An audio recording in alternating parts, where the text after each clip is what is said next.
8. शीश महल के royal dining hall में एक शाही डिनर अरेंज किया गया था। एंटीक शैंडिलियर्स की रोशनी में हर चेहरा चमक रहा था, लेकिन भाटी और कजबजे जानते थे, रोशनी जितनी तेज हो, साए उतने गहरे हो जाते हैं। राजा देवव्रत सिंह बड़े गर्व के साथ डिनर होस्ट कर रहे थे। उनका अंदाजा शांत था, पर हर मुस्कुराहट के पीछे कुछ छुपा हुआ था, कुछ ऐसा जो शीश महल के शीशों में भी दिखाई नहीं देता था। ऑफिसर्स, आप दोनों का स्वागत है।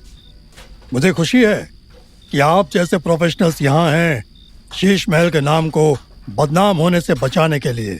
शुक्रिया महाराज। अरे हम भी यही चाहते हैं, सच सबके सामने आ जाए, शीश महल को भी और आपको भी न्याय मिले। डिनर के दौरान बातें आम टॉपिक्स पर हो रही थी, हेरिटेज, कंजर्वेशन, टूरिज्म, महल की कहानियां। लेकिन भाटी की आंखें हर चेहरे, हर हाथ के इशारे, हर आंख के झिझक को पढ़ने की कोशिश कर रही थी।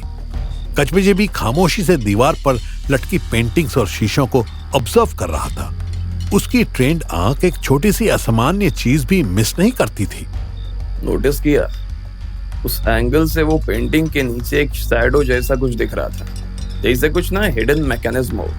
हाँ, और जब हम शीश महल की हिस्ट्री की बात करते हैं, राजा आंख चुरा ले हुआ है, जैसे कुछ याद आने से डर रहा हो। उसी वक्त एक अजीब सी हलचल भाटी ने महसूस की।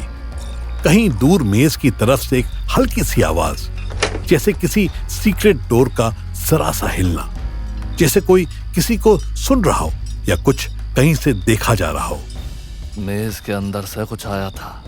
या तो कोई हम पर नजर रख रहा है, या फिर कुछ और खेल चाल रहा है। क्या प्लान है? अभी सीधा सवाल करें? नहीं, पहले डिनर खत्म होने दे। जब तक सब अपनी कंफर्ट जोन में है, तब तक उनका असली रंग दिखेगा। भाटी और कजबजे के बीच एक साइलेंट अंडरस्टैंडिंग थी। शीश महल के शीशे सिर्फ दर्पण नहीं थे, ये वो दरवाजे थे जिनके पीछे सत्य था, डरावना और नंगा।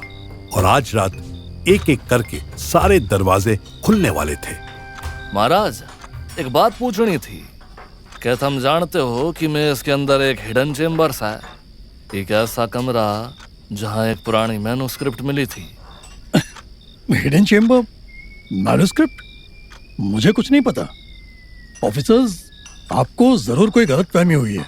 और जो केयर टेकर्स यहाँ काम करते करते जो पागल हो गया या गायब हो गया, ये भी आपको नहीं पता क्या महाराज? एक पल के लिए राजा के चेहरे का मास्क स्लिप हो गया। एक हल्की सी झिझक, आंखों में छुपा हुआ डर, बस वही काफी था भाटी और कजबजे के लिए। महाराज, मेज के अंदर वो आवाज, वो इल्यूशंस, सब किसी एक इंसान के हाथ का खेल था, और हम जानते हैं कौन। आप क्या कहना चाहते हैं? राघव कपूर। आपका अपना पीआर गेम। एक इन्फ्लुएंसर को हायर किया गया था शीश महल ने हॉन्टेड दिखाने के लिए, ताकि शीश महल की कहानी वायरल हो, टूरिस्ट अट्रैक्शन बन सके, और आपको पब्लिसिटी और पैसे दोनों मिल सके। हमने राघव के फोन को ट्रैक किया था।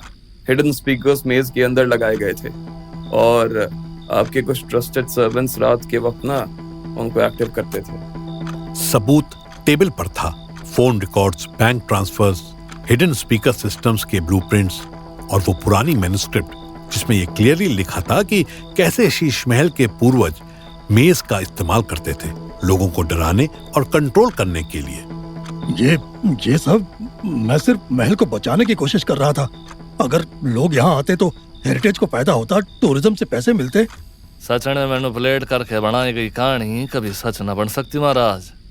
अरीब, जब लोगों की जान खतरे में पड़ती है, जैसे केयर टेकर्स के साथ होया, तो यो खेल ना जुर्म बन जाता है, और एक जुर्म की सजा मिलकर ही रहेगी। रॉयल हॉल में सन्नाटा छा गया था। शैंडिलियर्स की रोशनी में राजा का चेहरा अब सफेद पड़ चुका था। वो समझ गया था आज शीश महल का असली राज दुनिया के सामने आने वाला था। मैं मजबूर था। महल बिकने वाला था। सालों की विरासत मिट्टी में मिल जाती। शीश महल को बचाने के लिए कुछ भी करने को तैयार था मैं। टूरिस्ट आते, पैसे मिलते, नाम बनता, सब कुछ वापस मिलता। मैं सिर्फ एक मौका चाह रहा था। लेकिन आपने लोगों के इमोशन के साथ खेला, डर और झूठ का सहारा लिया, सेफ्टी ने इग्नोर किया, और जब राघव ने अपना हिस्सा बढ़ाने की धमकी दी, आपने उसे मेज में ही ट्रैप कर दिया। और वो एनोनिमस वार्निंग मैसेज, वो राघव का डेस्परेट अटेम्प्ट था। मेज के अंदर छुपते छुपते फोन से भेजने की कोशिश की गई थी। उसने लिखा था, अगर शीश महल के अंदर छुपना है तो बाहर कभी मत आना। वो डरा हुआ था, सिर्फ बचना चाहता था। सच सामने आ चुका था। राजा देवव्रत सिंह, एक जमाने में अपनी शान पर गर्व करने वाले, आज हाथ में हैंडकफ के साथ, झुकी हुई नजर के साथ शीश महल के शीशों के बीच से ले जाए गए। राघव कपूर को रेस्क्यू किया गया, मेज के सीक्रेट टनल के अंधेरों में छुपा हुआ, बेहाल, कमजोर लेकिन जिंदा। उसके कपड़े फटे हुए थे, आंखों में डर था, पर अब आजादी का एक असर भी था। कुछ लोग अपनी विरासत बचाने के चक्कर में ही अपनी इंसानियत खो बैठते हैं, और कुछ राज ना कभी कभी अपने बोझ तले खुद ही टूट जाते हैं। शीश महल ना वो भूतिया था, ना वो श्रापित, सिर्फ एक इंसान का लालच और एक कहानी जो शीशों में रिफ्लेक्ट होती रही। और जब वो शीशे टूट गए, असली चेहरा सामने आ गया। कहानी खत्म हुई, पर शीश महल के शीशे अब भी चुपचाप कुछ कहानियां अपने अंदर बंद करके बैठे थे, शायद किसी नए राज का इंतजार करते हुए। केस तो सॉल्व हो चुका था, लेकिन भाटी और कचबजे जानते थे, जब तक हर क्लू का जवाब नहीं मिलता, कहानी अधूरी है। 5 बजे याद सा है वह पुराना पेपर जो मेज के अंदर मिला था। पुरानी भाषा में सिंबल्स थे और वो डेट्स। हाँ, तब हम समझ नहीं पाए थे, लेकिन अब जब सब कुछ सामने है ना, तो वो एक मैनुअल था। वो पेपर एक एंशिएंट गाइड थी, मेज के सीक्रेट टनल को समझने का मैनुअल। उस पर लिखा था कैसे पुराने राजा मेज का इस्तेमाल करते थे अपने दुश्मनों को भटकाने और छुपने के लिए।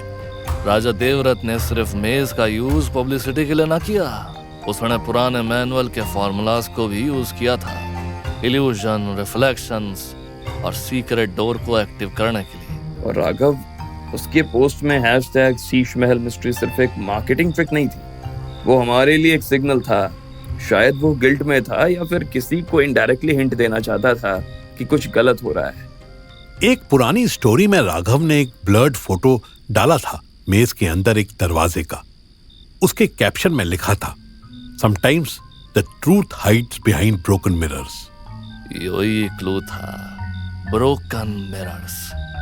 हिडन टनल मेज के एक क्रैक्ड मिरर के पीछे था, जहां तय हमने राघव को रेस्क्यू किया। और वो एनोनिमस वार्निंग, वो राघव का डेस्परेट अटेम्प्ट था। मेज में छुपते छुपते फोन से भेजा गया ताकि कोई उसकी मदद कर सके।